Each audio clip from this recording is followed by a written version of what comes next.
first meet namin sa Goyang Bulili. Mas naging close kami nung Mara Clara. Mara Clara na.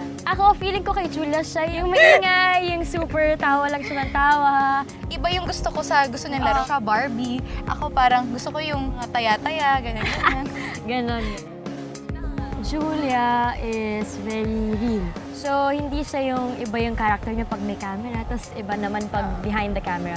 Minsan, mas matanda ako, pero mas ate siya for me. Na parang hindi nagbago, even nagkaiba na kami ng show, iba na yung mga kasama namin, iba na yung group of friends. Yeah, and siguro pag mga 10 to 15 years from now, siya yung kasama ko, gusto ko mag-travel kami together, mag-beach kami together. Ayan, yun yung mga na-excite kami gawin. Ako na sabi ikaw.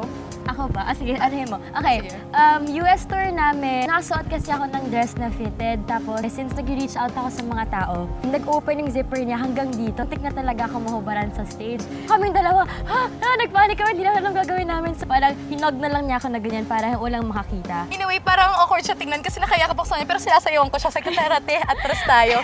Backstage Kita tayo na yung kasi likod mo. yung zipper mo, sira na siya. Sabi niya, maatras kami.